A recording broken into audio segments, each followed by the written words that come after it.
Hello friends, शिल्पी classes के YouTube channel पर आप सबका हार्दिक स्वागत है। दोस्तों, रोजाना की तरह आज मैं फिर आपके लिए लेकर आया हूँ राजस्थान कला व संस्कृति आर्ट एंड कल्चर से संबंधित टॉप 30 महत्वपूर्ण प्रश्नों तक। आज का ये प्रैक्टिस सेट है आपका, ये है प्रैक्टिस सेट 13। इससे पहले हमने टोटल 12 प्रैक्टिस सेट देख लिए हैं। अगर आपने नहीं देखे हैं तो प्लीज़ जाकर उन 12 प्रैक्टिस सेट को ज़रूर देखें, क्योंकि अगर आप डेली रोजाना एक प्रैक्टिस सेट देखते हो तो आपके लिए जो याद किए हैं आपने अभी और नहीं पढ़े हैं तो भी प्रैक्टिस सेट देखें, ताकि आपको डेली रिपीटेशन से आपको याद हो जाएंगे। तो दोस्तों, एक बार उनको जाके जरूर देखें। तो आज शुरू करते हैं प्रैक्टिस सेट 013। शुरू करने से पहले दोस्तों वीडियो को लाइक जरूर कर ले, अपने दोस्तों के साथ ज़्यादा से ज़्यादा शेयर कर ले। तो शुरू करते हैं राजस्थान कला व संस्कृति प्रैक्टिस सेट 13। आज का पहला क्वेश्चन है, राजस्थानी भाषा दिवस कब मनाया जाता है? ए 14 सितंबर, बी है 16 फरवरी, सी है 16 दिसंबर और डी है 21 फरवरी। राजस्थानी भाषा दिवस। तो दोस्तों, राजस्थानी भाषा दिवस है ये आपके 21 फरवरी को मनाया जाता है। कब? 21 फरवरी। ऑप्शन डी राइट आंसर होगा। ठीक है दोस्तों, राजस्थानी भाषा है ये आपके राजस्थान की मातृभाषा है। क्या है? मातृभाषा है। अगर पूछ लिया जाए राजस्थान की राज्य भाषा कौन सी है, तो राजस्थान की राज्य भाषा तो हिंदी है। कौन सी? हिंदी। जबकि मातृभाषा है वो राजस्थानी है। हिंदी दिवस है आपके 14 सितंबर को मनाया जाता है। ठीक है। और दोस्तों पूछ लिया जाए कि राजस्थानी भाषा की लिपि कौन सी है, राजस्थानी भाषा की लिपि कौन सी है, तो राजस्थानी भाषा की लिपि है आपके महाजनी। महाजनी या इसे बनियावणी कहते हैं। क्या कहते हैं? बनियाणवी। बनियाणवी। ठीक है। और इसके अलावा इसको राजस्थानी भाषा की उत्पत्ति हुई है ये आपके गुर्जरी अपभ्रंश से हुई है। किससे? गुर्जरी अपभ्रंश। अगला क्वेश्चन है, सर जॉर्ज अब्राहम गियर्सन ने राजस्थानी भाषा को कितने भागों में वर्गीकृत किया है? ए 3, बी 4, सी 5 और डी 7। जॉर्ज अब्राहम गियर्सन ने राजस्थानी भाषा को कितने भागों में वर्गीकृत किया है? दोस्तों, जॉर्ज अब्राहम गियर्सन ने एक रचना भी लिखी थी, लिंग्विस्टन सर्वे ऑफ इंडिया। रचना का नाम है लिंग्विस्टन सर्वे ऑफ इंडिया। इन्होंने लिंग्विस्टन सर्वे ऑफ इंडिया में जो राजस्थान की भाषा है उनको राजस्थानी नाम दिया था। क्या दिया? राजस्थानी। ठीक है। तो सर जॉर्ज अब्राहम गियर्सन ने राजस्थानी भाषा को 5 भागों में वर्गीकृत किया है। ऑप्शन सी राइट आंसर होगा। 5 भाग कौन कौन से हैं? सबसे पहले आती है आपके पश्चिमी राजस्थानी। कौन सी? पश्चिमी राजस्थानी, जो आपके जोधपुर, जैसलमेर, बीकानेर, इधर सिरोही, जालोर, ठीक है, पाली में बोले जाने वाली बोली को उन्होंने नाम दिया है पश्चिमी राजस्थानी। ठीक है। और दूसरा है आपके दक्षिणी राजस्थानी। दक्षिणी राजस्थानी जहाँ पे आपके प्रतापगढ़, बांसवाड़ा वगैरह वहाँ बोली जाती है, डूंगरपुर में, तो उसको नाम दिया इन्होंने दक्षिणी राजस्थानी। इसके अलावा आप तीसरी बोली है वो है उत्तरी पूर्वी राजस्थानी। कौन सी? उत्तरी पूर्वी राजस्थानी, जहाँ पे आपके अहिरवाटी है, मेवाती है, जो भरतपुर अलवर का जिला है, वहाँ पे बोले जाने वाली भाषा को अलग नाम दिया। और चौथा नाम दिया मध्य पूर्वी, जो पूर्वी भाषा है उसको उन्होंने नाम दिया है मध्य पूर्वी राजस्थानी, जहाँ पे आपके हाड़ौती भी आती है और ढूढ़ाड़ी भी इसमें आती है, मध्य पूर्वी राजस्थानी। और पांचवा नाम दिया था इन्होंने दक्षिण पूर्वी राजस्थानी। कौन सा? दक्षिण पूर्वी राजस्थानी, जिसमें आपके खैराड़ी है और जो भीलवाड़ा क्षेत्र में, बूंदी क्षेत्र में बोले जाने वाले प्रमुख भाषा है। तो दोस्तों ये 5 आप याद कर लेना और नोट्स बना भी लेना साथ में। अगला क्वेश्चन है, कल्लाजी राठौड़ की छतरी कहां पर स्थित है? ए चित्तौड़गढ़, बी बूंदी, सी बीकानेर, डी नागौर। कल्लाजी राठौड़ की छतरी। दोस्तों कल्लाजी राठौड़ है, कल्लाजी राठौड़ में जो चित्तौड़ का तीसरा शाखा हुआ था उसमें वीर गति को प्राप्त हो गए थे। चित्तौड़ का तीसरा शाखा हुआ था आपके 1567-68 ईस्वी में, 67-68 ईस्वी में हुआ था। और कल्लाजी राठौड़ युद्ध में वीर गति को प्राप्त हो गए थे। कल्लाजी राठौड़ की छतरी आपके चित्तौड़गढ़ दुर्ग में भैरूपॉल में बनी हुई है। कौन से पॉल में? भैरूपॉल, चित्तौड़गढ़ में। ऑप्शन ए राइट आंसर होगा। यहीं पर आपके जो जयमल है, जयमल भी की छतरी भी यहीं पे भैरूपॉल चित्तौड़गढ़ में है। ठीक है। और संत रैदास की छतरी आपके चित्तौड़गढ़ में है। और इसके अलावा आपके मीरा मंदिर है, तुलजा भवानी मंदिर है, कालिका मंदिर है, ये भी आपके चित्तौड़गढ़ में है। गोरा बादल महल है, पद्मिनी महल है, ये भी आपके चित्तौड़गढ़ में है।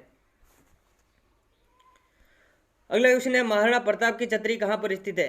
ए चावंड, बी बाड़ोली, सी है बलीचा और डी है हल्दीघाटी। महाराणा प्रताप की छतरी।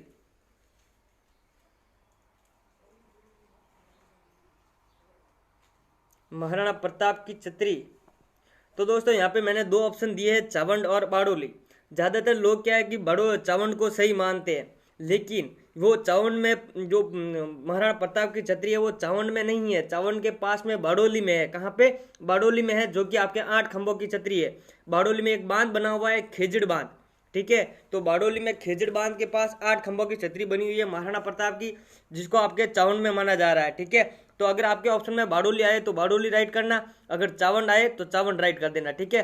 पहले मान्यता बारडोली को देनी है और दूसरी चावंड को, ठीक है। तो महाराणा प्रताप की छतरी कहाँ पे स्थित है? चावंड के पास, बारडोली में, खेजड़ बांध के पास 8 खंभों की छतरी है। कितने खंभों की? 8 खंभों की, ठीक है। इसके अलावा आपके चेतक की छतरी है आपके बलीचा उदयपुर में है, ठीक है। चेतक की छतरी कहाँ पे है? बलीचा उदयपुर में है। महाराणा प्रताप को पाथल भी कहा जाता है। महाराणा प्रताप का जो साहित्यिक नाम है पाथल है, ठीक है। और इसके अलावा मेवाड़ केसरी भी महाराणा प्रताप को कहा जाता है। और महाराणा प्रताप का जो जन्म हुआ है 9 मई 1540 को हुआ है, ठीक है। और महाराणा प्रताप जयंती मनाई जाती है आपके जेठ शुक्ल तृतीया को।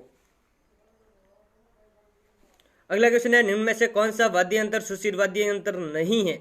ए बांसुरी, बी शहनाई, सी मशक और डी है कमायचा। सुशीर वाद्य यंत्र मैंने बताया था दोस्तों, सुशीर वाद्य यंत्र वो वाद्य यंत्र होते हैं जो हवा या फूंक के माध्यम से बजाए जाते हैं। तो यहाँ पे पूछा है मैंने कौन सा वाद्य यंत्र सुशीर वाद्य यंत्र नहीं है, तो चलो चेक करते हैं। बांसुरी आपके फूंक से बजाया जाने वाला है, शहनाई भी आपके विवाह शादी समारोह में बजाया जाने वाला सुशीर वाद्य यंत्र है, और मशक भी आपके है जो सुशीर वाद्य यंत्र है दोस्तों। ये बकरे के जो चमड़ा होता है उससे बनी हुई होती है। इसमें एक और तो नलिका होती है जिसमें हवा भरी जाती है, और दूसरी ओर है वो 2 नलिकाएं होती है जिसमें हवा वापस निकलती है, ठीक है। पुंगी की जैसे ही होती है, लेकिन पुंगी में तो एक ही हवा जाने के लिए होती है और एक ही हवा निकलने के लिए होती है, ठीक है। तो इसमें हवा जाने के लिए एक होती है, लेकिन हवा निकलने के लिए 2 आगे लगी होती है, ठीक है। तो इसको कहते हैं मशक। तो मशक भी आपके एक सुशीर वाद्य यंत्र है। और जो कमायचा है, कमायचा आपके तत्वाद्य यंत्र है। कमायचा क्या है? तत्वाद्य यंत्र है, और इसको आपके रेगिस्तानी क्षेत्रों में मंगलियार जनजाति द्वारा बजाया जाता है। तो इसका राइट आंसर क्या हो जाएगा? डी, कमायचा है जो सुशीर वाद्य यंत्र नहीं है। अगला क्वेश्चन है, राजस्थान संगीत नाटक अकादमी कहाँ पर स्थित है? ए जयपुर, बी जोधपुर, सी अजमेर और डी है उदयपुर। राजस्थान संगीत नाटक अकादमी, एक है राजस्थान संगीत संस्थान, ठीक है, और एक है राजस्थान संगीत नाटक अकादमी। नाटक अकादमी है ये तो आपके जोधपुर जिले में है। कहाँ पे? तो इसका राइट आंसर बी हो जाएगा, राजस्थान संगीत नाटक अकादमी जोधपुर में है, जबकि राजस्थान संगीत संस्थान है वो आपके जयपुर में स्थित है, ठीक है। इसके अलावा आपके भारतीय लोक कला मंडल उदयपुर में स्थित है। पश्चिमी सांस्कृतिक क्षेत्र कार्यक्रम या संस्थान है वो आपके उदयपुर में स्थित है। राजस्थान राज्य अभिलेखागार वो आपके बीकानेर में स्थित है, ठीक है। तो कुछ संस्थान है इंपॉर्टेंट, इनको याद रखना। इसके अलावा आपके जो अरबी फारसी शोध संस्थान है वो आपके टोंक में स्थित है। पंजाबी भाषा अकादमी है वो आपके श्री गंगानगर में स्थित है, ठीक है। अगला क्वेश्चन है, डामोर जनजाति में होली पर आयोजित होने वाला उत्सव कौन सा है? ए चीमाता, बी बराड़ी, सी है चाड़िया और डी है लांगुरिया। डामोर जनजाति में जो होली पर आयोजित होने वाला उत्सव, होली कब मनाई जाती है दोस्तों? तो होली मनाई जाती है आपके फाल्गुन मास की पूर्णिमा को। कब मनाई जाती है? फाल्गुन मास की पूर्णिमा को, ठीक है। और उसके अगले ही दिन आपके धुलंडी का त्योहार मनाया जाता है। तो यहाँ पे पूछा है डामोर जनजाति में होली पर आयोजित होने वाला उत्सव, तो वो है आपका चाड़िया। कौन सा? चाड़िया, ऑप्शन सी राइट आंसर होगा, ठीक है। चिमाता है, चिमाता या वादरा कह सकते हैं। चिमाता वादरा एक कृषि का एक प्रकार है जो बिलों द्वारा पर्वतीय क्षेत्रों में की जाती है। बराड़ी है, बराड़ी बिलों की लोक देवी है। और लांगुरिया नृत्य है जो आपके मीणा जाति द्वारा कैला देवी के मेले में किया जाता है। कैला देवी का प्रसिद्ध मंदिर करौली में स्थित है। और कैला देवी आपके जो यादव राजवंश है, यादव राजवंश की कुल देवी है। अगला क्वेश्चन है, मानगढ़ धाम किस जिले में स्थित है? ए अलवर, बी डूंगरपुर, सी चित्तौड़गढ़, डी है बांसवाड़ा। मानगढ़ धाम, तो दोस्तों मानगढ़ धाम है, यहीं पर आपके मानगढ़ मेला भी लगता है, ये आपके बांसवाड़ा में स्थित है। ऑप्शन सी राइट आंसर होगा। मानगढ़ धाम है ये आपके जो मानगढ़ हत्याकांड हुआ था बांसवाड़ा में, उसकी याद का प्रतीक है, उसकी स्मृति में यहाँ पर मेला भी लगता है। तो मानगढ़ धाम मेला लगता है, वो लगता है आपके मार्गशीर्ष पूर्णिमा को, मार्गशीर्ष पूर्णिमा को। इसके अलावा आपके घोटिया अम्बा मेला वो भी आपके बांसवाड़ा में ही आयोजित होता है, ठीक है। और इसके अलावा भरतरी मेला है आपके अलवर में आयोजित होता है, बेणेश्वर धाम मेला है या सोमनाथ मेला है डूंगरपुर में आयोजित होता है, और जौहर मेला एकमात्र राजस्थान का जौहर मेला है चित्तौड़गढ़ में आयोजित होता है। अगला क्वेश्चन है साहिबदीन, रघुनाथ, रामजी दास, लालचंद आदि चित्रकार किस चित्रशैली से संबंधित है? ए जयपुर, बी बूंदी, सी किशनगढ़ और डी है कोटा। साहिबदीन, रघुनाथ, रामजी दास, लालजी आदि चित्रकार किस चित्रशैली से संबंधित है? तो दोस्तों ये चित्रकार है आपके आमेर चित्रशैली, या आमेर को जयपुर कह सकते हैं, जयपुर चित्रशैली से संबंधित है। ऑप्शन ए राइट आंसर होगा। दोस्तों आपको पता होगा जो राजस्थान का प्रथम आदमकद चित्र है, राजस्थान का प्रथम आदमकद चित्र है वो है आपके जयपुर के शासक ईश्वरी सिंह का, और उस चित्र को चित्रित करने वाले चित्रकार है आपके साहिबदीन। कौन है? साहिबदीन। याद रखना इंपॉर्टेंट बात है, राजस्थान का पहला आदमकद चित्र किस शासक का है? ईश्वरी सिंह, जयपुर का। अगला क्वेश्चन है सालिम सिंह की हवेली कहाँ पर स्थित है? सालिम सिंह की हवेली ए शेखावटी, बी जैसलमेर, सी बाड़मेर और डी है धौलपुर। सालिम सिंह की हवेली कह सकते हैं, और इसके साथ ही पटवा की हवेली भी वहीं पे स्थित है, तो ये आपके जैसलमेर में स्थित है। कहाँ पे? सालिम सिंह की हवेली और पटवा की हवेली कहाँ पे स्थित है? जैसलमेर। ये अपनी बारीकी जो बारीकी से चित्रकारी होती है, बारीकी से खुदाई होती है, उनके लिए प्रसिद्ध है, ठीक है, बारीक जालियों के लिए। तो सालिम सिंह की हवेली, पटवा की हवेली जैसलमेर में स्थित है। इसके अलावा आपके मंडावा की हवेली आपके शेखावटी क्षेत्र में स्थित है। अगला क्वेश्चन है कौन सा नृत्य कंजर जाति द्वारा झालापाव व बीरापाव के मध्य लड़े हुए युद्ध में झालापाव के विजय के उपलक्ष्य में किया जाता है? ए चक्री, बी युद्ध, सी धाकड़ और डी है फुंदी। झालापाव व बीरापाव के मध्य लड़े गए युद्ध में झालापाव के विजय के उपलक्ष्य में किया जाने वाला नृत्य, तो दोस्तों ये नृत्य आपके कंजर जनजाति के हैं, ठीक है। इसमें से जो युद्ध नृत्य आपके भील जाति का है। किसका? भील जाति के। बाकी तीन नृत्य आपके कंजर जाति के। तो इन तीनों में से कौन सा ऑप्शन राइट होगा? तो दोस्तों धाकड़ नृत्य है, कंजर जनजाति का जो धाकड़ नृत्य किया जाता है उसमें आपके झालापाव व वीरा के मध्य लड़े हुए युद्ध में झालापाव के विजय के उपलक्ष्य में किया जाने वाला नृत्य है। तो ऑप्शन सी राइट आंसर होगा, धाकड़।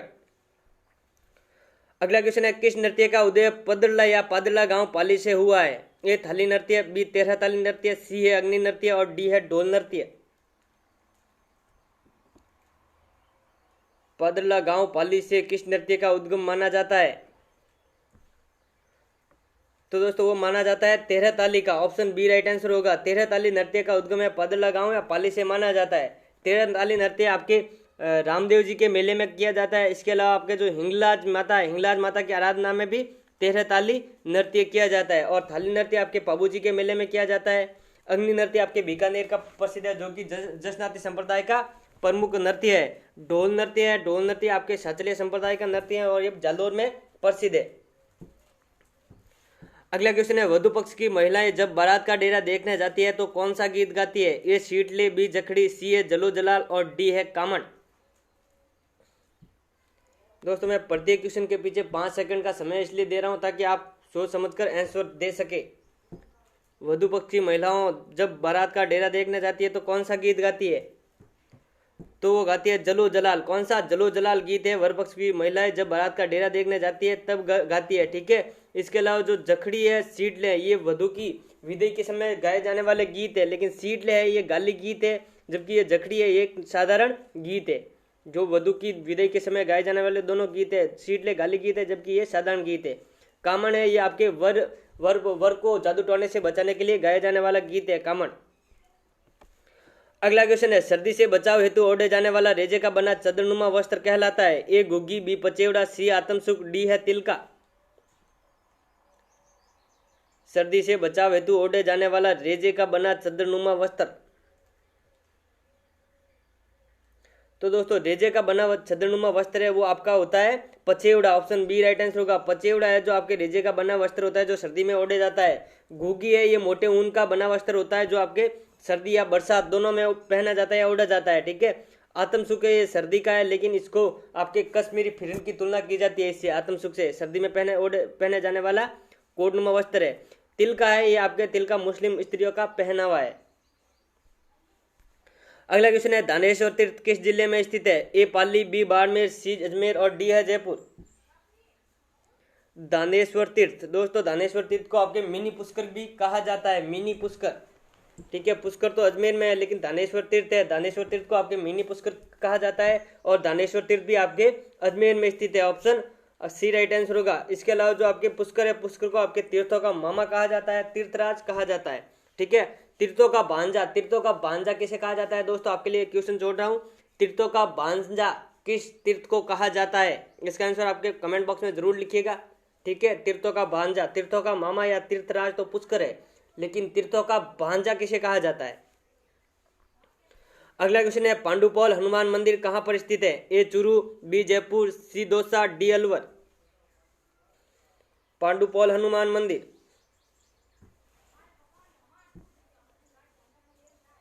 तो दोस्तों पांडुपौल हनुमान मंदिर है आपके सरिस्का, जो कि अलवर में स्थित है। ऑप्शन डी राइट आंसर होगा। सरिस्का अलवर में पांडुपौल हनुमान मंदिर बना हुआ है। इसके अलावा आपके चूरू में आपके एक तो तिरुपति बालाजी का मंदिर है, सालासर बालाजी का मंदिर भी चूरू में ही है। ठीक है, और जयपुर में आपके वीर हनुमान जी का मंदिर है, जहाँ पे आपके बुढ़े हनुमान जी की पूजा की जाती है जयपुर में। और दौसा में आपके मेहंदीपुर बालाजी का मंदिर है। दोस्तों हनुमान जयंती है, हनुमान जयंती आपके चैत्र पूर्णिमा को मनाई जाती है, याद रखना। अगला क्वेश्चन है, शरद का मेला किस जिले में आयोजित होता है? ए भीलवाड़ा, बी बारां, सी बांसवाड़ा और डी है डूंगरपुर। शरद का मेला, शरद का मेला आयोजित होता है आपके मैनाल, जो कि आपके भीलवाड़ा में स्थित है। ऑप्शन ए राइट आंसर होगा। शरद का मेला है मैनाल भीलवाड़ा में आयोजित होता है। ठीक है, इसके अलावा आपके जो सीताबाड़ी मेला है कहाँ पे आयोजित होता है? सीताबाड़ी बारां में।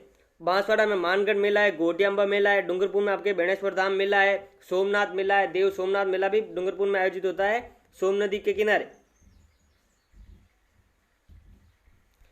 अगला क्वेश्चन है, किसे शीर्ष का दानी तथा तीन बाणधारी कहा जाता है? ए श्रीनाथ जी, बी पांडुपौल हनुमान जी, सी है खाटू श्याम जी और डी है बाबा रामदेव जी। शीर्ष का दानी तथा तीन बाणधारी किसे कहा जाता है? तो शीर्ष का दानी तीन बाणधारी है, खाटू श्याम जी को कहा जाता है। ऑप्शन सी राइट आंसर होगा, खाटू श्याम जी। खाटू श्याम जी का जो मंदिर है, प्रसिद्ध मंदिर सीकर में स्थित है। और खाटू श्याम जी का जो मूल नाम है वो है आपके बर्बरिक। क्या है? बर्बरिक। और खाटू श्याम जी का संबंध है आपके महाभारत से रहा है। किससे? महाभारत से। और जो खाटू श्याम जी का मंदिर है दोस्तों सीकर में बना हुआ, यहाँ पे खाटू श्याम जी के शीर्ष यानी कि सिर की पूजा की जाती है। अगला क्वेश्चन है, मेवाड़ का अमरनाथ किस मंदिर को कहा जाता है? ए गुप्तेश्वर महादेव, बी है मातरकुंडिया, सी है घोड़ास हनुमान मंदिर और डी है नीमच माता। मेवाड़ का अमरनाथ, मेवाड़ का अमरनाथ है, मेवाड़ का हरिद्वार भी कह सकते हैं, या राजस्थान का हरिद्वार एक अलग है। ठीक है, तो यहाँ पे पूछा है मेवाड़ का अमरनाथ किस मंदिर को कहा जाता है? मेवाड़ का अमरनाथ कहा जाता है गुप्तेश्वर महादेव को। ऑप्शन ए राइट आंसर होगा। Option A Gupteshwar Mahadev. ठीक है, इसके अलावा आपके मेवाड़ का हरिद्वार या राजस्थान का हरिद्वार मातरकुंडिया को कहा जाता है। और मेवाड़ का अयोध्या कहा जाता है घोड़ास हनुमान मंदिर, जो कि आपके उदयपुर में स्थित है, घोड़ास हनुमान मंदिर। और जो आपके मेवाड़ की वैष्णो कहा जाता है वो कहा जाता है नीमच माता को। नीमच माता का प्रसिद्ध मंदिर उदयपुर में स्थित है। अगला क्वेश्चन है, निम्न में से कौन सा पर्व जैन धर्म का पर्व है? ए तिल चौथ, बी है बसंत पंचमी, सी है निडरी नवमी और डी है रोड तीज। कौन सा पर्व जैन धर्म का पर्व है? ए तिल चौथ, बी बसंत पंचमी, सी है निडरी नवमी और डी है रोड तीज। तो जैन धर्म के पर्व है आपके road Teej. Option D right answer होगा। इसके अलावा आपके पर्यूषण पर्व है वो भी आपके जैन समाज का है। महावीर स्वामी जयंती है वो भी आपके जैन समाज की है। ऋषभ देव जयंती है वो भी आपके जैन समाज की है। तो इसका राइट आंसर हो जाएगा डी, रोड तीज है जैन धर्म का पर्व है। ठीक है, इसके अलावा तिल चौथ कब मनाई जाती है? तिल चौथ मनाई जाती है आपके माघ कृष्ण चौथ। कब मनाई जाती है? माघ कृष्ण चौथ। बसंत पंचमी है ये आपके जो माघ कृष्ण पंचमी को मनाई जाती है, माघ कृष्ण पंचमी। निडरी नवमी के दिन आपके नेवलों की पूजा की जाती है। और ये आपके श्रावण माह में कृष्ण पक्ष की आपके नवमी को मनाई जाती है। ठीक है, और बसंत पंचमी को दोस्तों आपके सरस्वती माँ की पूजा की जाती है बसंत पंचमी के दिन। और बसंत पंचमी के दिन ही आपके राजस्थान में जो गार्गी पुरस्कार का विमोचन किया जाता है, गार्गी पुरस्कार दिया जाता है। और दोस्तों रोड तीज कब मनाई जाती है मैं बताना भूल गया। रोड तीज मनाई जाती है आपके भाद्र शुक्ल तीज। कब मनाई जाती है? भाद्र शुक्ल तीज। इस दिन आपके बुढ़ी तीज भी मनाई जाती है। ठीक है, अगला क्वेश्चन है, राजस्थान में बासियोड़ा त्योहार कब मनाया जाता है? भाद्रपद कृष्ण अष्टमी, भाद्रपद शुक्ल अष्टमी, चैत्र कृष्ण अष्टमी और कार्तिक पूर्णिमा। बास्योड़ा त्योहार, राजस्थान में बास्योड़ा त्योहार या ऐसे भी बोल सकते हैं मारवाड़ में बास्योड़ा त्योहार कब मनाया जाता है, तो सभी को पता होगा शीतलाष्टमी के दिन राजस्थान में बास्योड़ा त्योहार मनाया जाता है। और शीतलाष्टमी का जो मनाई जाती है वो मनाई जाती है आपके चैत्र कृष्ण अष्टमी को। इसका ऑप्शन राइट आंसर होगा सी, चैत्र कृष्ण अष्टमी को बांसुड़ा त्योहार मनाया जाता है। इस दिन आपके गुड़ला नृत्य भी किया जाता है, गुड़ला गीत भी गाया जाता है मारवाड़ में, ठीक है। और कार्तिक पूर्णिमा, कार्तिक पूर्णिमा को आपकी गुरु नानक जयंती मनाई जाती है, पुष्कर में मेला आयोजित होता है। त्रिपुर पूर्णिमा भी कार्तिक पूर्णिमा के दिन मनाई जाती है। कोलायत बीकानेर में कपिल मुनि का मेला भी आयोजित होता है कार्तिक पूर्णिमा के दिन, ठीक है। और भाद्रपद कृष्ण अष्टमी को आपके जो कृष्ण जन्माष्टमी मनाई जाती है और भाद्रपद शुक्ल अष्टमी को आपके राधा अष्टमी मनाई जाती है। अगला क्वेश्चन है, झुंझुनू के खेतड़ी महल का निर्माण किसने करवाया था? ए विनय सिंह, बी अजीत सिंह, सी उमेश सिंह और डी है भोपाल सिंह। झुंझुनू के खेतड़ी महल का निर्माण, खेतड़ी को आपके राजस्थान की ताम्र नगरी भी कहते हैं, ठीक है। तो झुंझुनू के खेतड़ी महल का निर्माण किसने करवाया था? तो वो कराया आपके भोपाल सिंह ने। ऑप्शन डी राइट आंसर होगा, भोपाल सिंह ने खेतड़ी के झुंझुनू के खेतड़ी महल का निर्माण करवाया। इसके आपके जो शेखावाटी है, शेखावाटी का हवा महल भी कहा जाता है, ठीक है। और इसके अलावा आपके विनय सिंह दिया दे रखा है, विनय सिंह अलवर में आपके विनय सिंह ने विनय विलास और सिलीसेट पैलेस का निर्माण करवाया है, ठीक है। और उमेश सिंह है, उमेश सिंह ने आपके जो राजस्थान की आधुनिक चित्रशाला है उसका निर्माण करवाया था बूंदी में। उमेश सिंह बूंदी के शासक है। अगला क्वेश्चन है, जयपुर में मुबारक महल का निर्माण किसने करवाया था? ए राम सिंह द्वितीय, बी है मान सिंह, सी है माधो सिंह और डी है जय सिंह। जयपुर में मुबारक महल का निर्माण, तो दोस्तों जयपुर में मुबारक महल का निर्माण कराया था माधो सिंह द्वितीय ने। ऑप्शन सी राइट आंसर होगा। और जो जयपुर के मुबारक महल के जो आपके वास्तुकार है वो थे आपके स्विंटन जैकब। कौन थे? Swinton Jacob. इसके अलावा अल्बर्ट हॉल है जयपुर में, अल्बर्ट हॉल के भी वास्तुकार स्विंटन जैकब थे। और अल्बर्ट हॉल का निर्माण करवाया था आपके राम सिंह द्वितीय ने। मान सिंह ने आपके आमेर के महलों का निर्माण, आमेर के दुर्ग का निर्माण करवाया था, ठीक है। और जय सिंह द्वितीय ने आपके जो जयपुर के जल महल है, जल महलों का निर्माण जय सिंह द्वितीय ने करवाया था।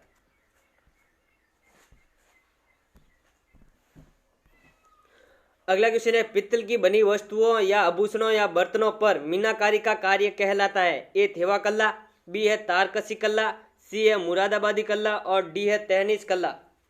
दोस्तों ये क्वेश्चन आपके लिए बहुत ही इंपॉर्टेंट है। जो मैं बताता हूँ वो साथ में आप लिख भी लेना, क्योंकि ये आपके लिए बहुत ही इंपॉर्टेंट क्वेश्चन है। आपको पता होना चाहिए कौन सी कला क्या कहलाती है, किस तत्व पे या किस धातु पे कौन सी कला कहलाती है। तो यहाँ पे पूछा है पित्तल की बनी वस्तुओं या आभूषणों या बर्तनों पर मीनाकारी का कार्य। तो दोस्तों पित्तल की बनी वस्तुओं या आभूषणों या बर्तनों पर मीनाकारी का कार्य है वो आपके मुरादाबादी कला कहलाता है। क्या कहलाता है? मुरादाबादी कला। ऑप्शन सी राइट आंसर होगा। मुरादाबादी कला का कार्य आपके सर्वाधिक जयपुर में किया जाता है। पित्तल की बनी वस्तुओं या आभूषणों बर्तनों पर मीनाकारी का कार्य सर्वाधिक कहाँ पे किया जाता है? जयपुर में। और ये कला मुरादाबादी कला कहलाती है, ठीक है। जो आपके सोना होता है, सोने की बने आभूषणों या बर्तनों पर मीनाकारी का कार्य या सोने पर नक्काशी का कार्य है वो आपके प्रतापगढ़ में किया जाता है और वो कहलाता है आपके थेवा कला, ठीक है। सोने पर नक्काशी का कार्य थेवा कला कहलाता है। चांदी पर नक्काशी का कार्य आपके तारकसी कहलाता है, ठीक है। सोने पर नक्काशी का कार्य वो है थेवा कला, प्रतापगढ़ की प्रसिद्ध है। और चांदी पर नक्काशी का कार्य वो आपके नाथद्वारा में की जाती है और वो कला क्या कहलाती है? तारकसी। चांदी पर मीनाकारी का कार्य कहाँ किया जाता है? नाथद्वारा में, ठीक है। और यहाँ पे एक तहनीस कला दे रखा है दोस्तों। तहनीस कला वो कला होती है जब किसी भी डिजाइन को गहरा करने के लिए उसे खोदकर पित्तल का तार भर दिया जाता है उसमें, तो उसे तहनीस कला कहते हैं, ठीक है। किसी डिजाइन को गहरा करना हो तो उसे खोदकर उसमें पित्तल का तार भर देते हैं तो उसे तहनीस कला कहते हैं। अगला क्वेश्चन है, पेपर मेसी या कुट्टी का सर्वाधिक कार्य किन जिलों में किया जाता है? ए अलवर भरतपुर, बी उदयपुर अलवर, सी है चित्तौड़गढ़ जोधपुर और डी है कोटा बारा। पेपर मेसी या कुट्टी का सर्वाधिक कार्य तो वो किया जाता है उदयपुर और अलवर में। ऑप्शन बी राइट आंसर होगा। पेपर मेसी और कुट्टी का कार्य सर्वाधिक उदयपुर और अलवर में किया जाता है, जबकि जो आपके कठपुतली है, कठपुतली का कार्य आपके उदयपुर, चित्तौड़गढ़ और राजसमंद में किया जाता है। अगला क्वेश्चन है, किस दुर्ग को प्राचीन काल में सोनितपुर के नाम से जाना जाता था? ए नाहरगढ़, बी गागरोन, सी बयाना का किला और डी है शेरगढ़ बारा। किस दुर्ग को प्राचीन काल में सोनितपुर के नाम से जाना जाता था? सोनितपुर। इसके अलावा मैंने आपको एक और बताया था पहले, सुदर्शनगढ़। सुदर्शनगढ़ आपके नाहरगढ़ को जाना जाता है। और एक बताया था मैंने गरगराटपुर। गरगराटपुर आपके गागरोन के किले को जाना जाता है। ठीक है, तो किस दुर्ग को प्राचीन काल में सोनितपुर के नाम से जाना जाता है? तो वो है आपके बयाना का किला भरतपुर। कौन सा? बयाना का किला Bharatpur. Option C right answer होगा। इसका आंसर सोनितपुर है। बयाना का किले भरतपुर को कहा जाता है।